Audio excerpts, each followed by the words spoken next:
Today, we're going to talk about the 12 simple and very powerful home remedies that will not only help you prevent hair loss, but also help you regrow the hair back. You know, losing your hair is a devastating experience, and you want to try natural things first before you try medication, simply because there are side effects. So I'm going to show you 12 very effective, very cool things that you can do that are pretty cheap. They don't cost you much money.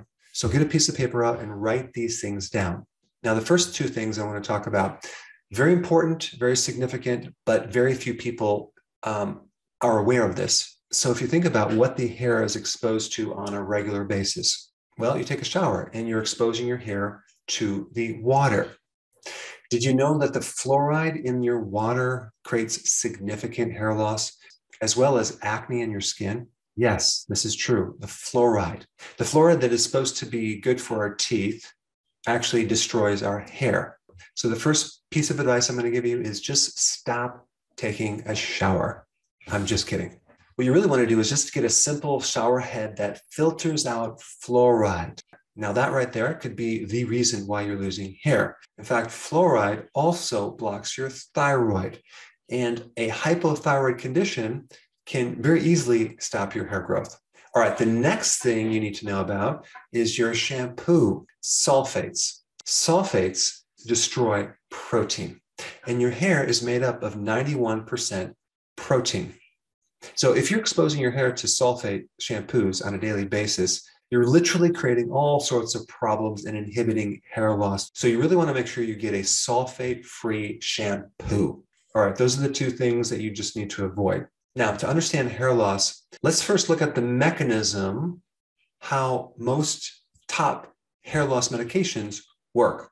They basically block an enzyme to inhibit DHT, which is a powerful form of testosterone that tends to burn out the hair follicles. So testosterone turns into DHT, a very powerful form of testosterone, through this little enzyme.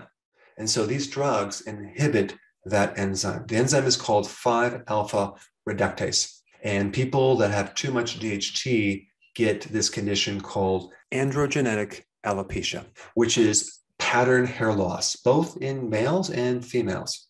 All right, so now the question is, are there natural things that can inhibit this enzyme? Because, of course, the drugs have side effects. And the answer is yes. So there's a couple things you can do.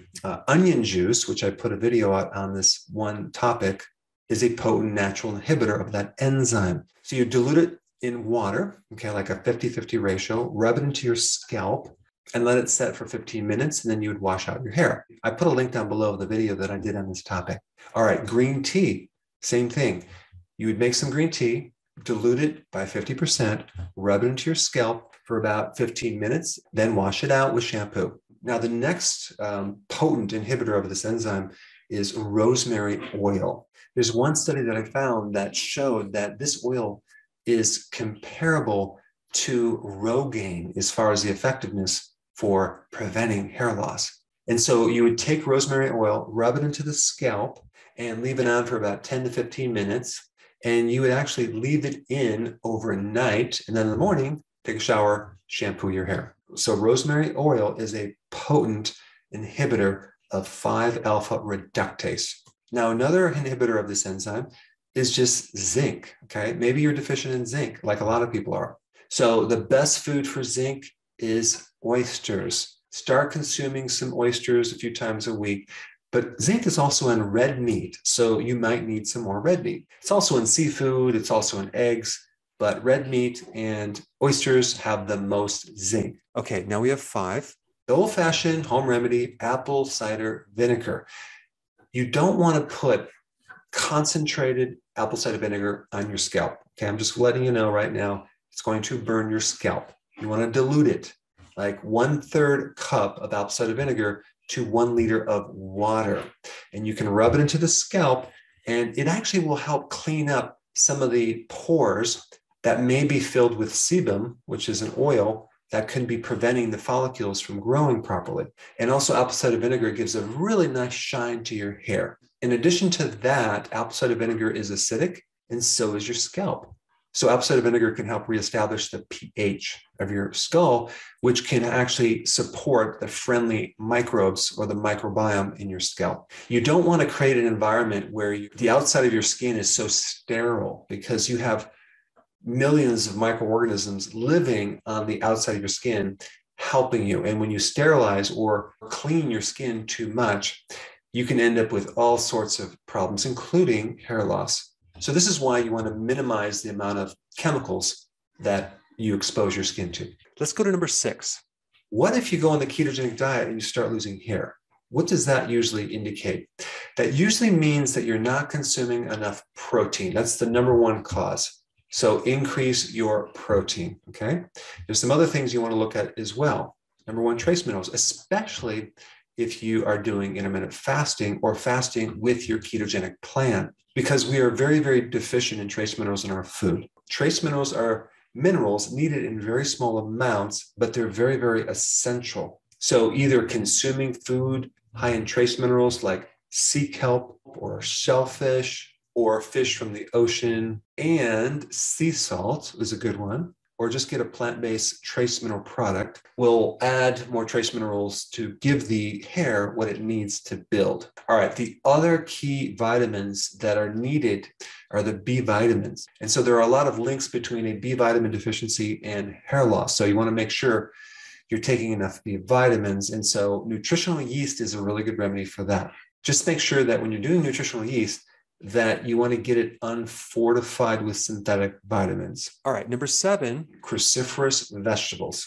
If you have too much estrogen, that can affect your hair. This is why women, when they go through their menstrual cycle, tend to lose hair. This is an excess amount of estrogen. And so one of the natural ways to help regulate estrogen is to start consuming cruciferous vegetables. Another great way to regulate estrogen would be to take sea kelp, because when you take sea kelp, you get more iodine, and iodine also regulates estrogen. Now, one more side note on that. Let's say you're menopausal and you start losing your hair. That usually is higher levels of cortisol related to stress. And if that's your situation, I put a link down below on cortisol, because that's a very, very important topic. Let's talk about number 8, selenium. Next home remedy would be something to support a hypothyroid condition. If you have a slow thyroid, a lot of times you'll lose hair. And one of the key trace minerals for the thyroid to support it and help convert T4 to T3 is selenium. And the best food for selenium is Brazil nuts and seafood and seaweed or sea kelp. Now, if you do sea kelp, you also get the iodine that's also good for your thyroid. And one note about that, you can have a hypothyroid condition from other reasons that are not related to selenium. For example, you can have high estrogen. Too much estrogen inhibits the thyroid function. You could have a fatty liver or liver damage. That can stop your T4 from converting to T3. You could have gut damage from antibiotics, from eating the wrong foods, especially gluten. I would say out of all the foods that is damaging to the thyroid, it would be grains, specifically the gluten in the grains, okay? So if you have Hashimoto's, which is usually 90% of all hypothyroid cases, you definitely need to avoid gluten like the plague, because that will keep the thyroid inflamed and you're going to have a difficult time fixing that problem. Then we have 9, increase your vitamin D. You want to get more sleep, and you want to start exercising to reduce stress. Stress is a huge problem with your hair. In fact, a lot of people, if you ask them, when did you lose your hair? After an emotional, stressful event, because you're spiking cortisol, and cortisol is very damaging to proteins. Now, a couple things you can do if this is your situation. Start taking more vitamin D. In fact, you just need to be out in the sun more if you can do that. Now, if it's winter, it's going to be a hard time, but more vitamin D can greatly, greatly help your hair and lower your stress. Vitamin D3 can act like a natural cortisol hormone, but without the side effects. It does very similar things. It's an anti-inflammatory. So to reduce stress, you want to increase your vitamin D and or expose yourself to sun. You want to get more sleep. I have a ton of videos on that if you're new to my channel. You want to start doing daily walks, and you want to start exercising to reduce stress. All right, number 10. In a lot of hair formulas, they add silica. Okay, silica gives the hair its strength. And most spring water has silica, like Pellegrino, and even most other types of bottled water where it comes from a spring is going to have silica. You can even buy silica-rich water, which is really good for the hair. In fact, you're probably going to notice that your skin, your hair, and your nails will all just start growing and become very strong if you start consuming silica. All right, 11, the ketogenic diet, as well as doing intermittent fasting. If you are female and you have polycystic ovarian syndrome, you have to realize that one of the big side effects is hair loss because you have this spike of androgens, and that's coming from insulin. So just by understanding that simple relationship and lowering the amount of insulin, you can help lower androgens and help prevent hair loss. So how does that happen? Well, start going on a low-carb diet. That's called the ketogenic diet, as well as doing intermittent fasting. And lastly, 12. If you look at a lot of remedies for hair loss supplements, they always add biotin. Now, what's this biotin? Biotin helps proteins in your body, especially hair.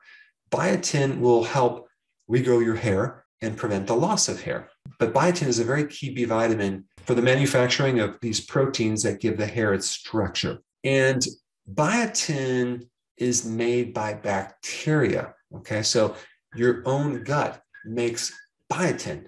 And so many people, after they lose the gut microbiome, start losing their hair because they don't have the microbes to make biotin anymore. So take a wild guess what food is loaded with biotin and can increase your own friendly bacteria to make your own biotin. Sauerkraut. Sauerkraut has 100 times more probiotics than most probiotics. And the good bacteria in sauerkraut survives the acid in your stomach. Plus, it gives you massive amounts of vitamin C, which is also needed to help grow proteins, specifically collagen and keratin. So sauerkraut on a regular basis can greatly help you reestablish your microbiome in your gut, help give you vitamin C, and give you more biotin. Now, if you have a receding hairline, I did a very specific, important video on that topic, and I put it right here. Check it out.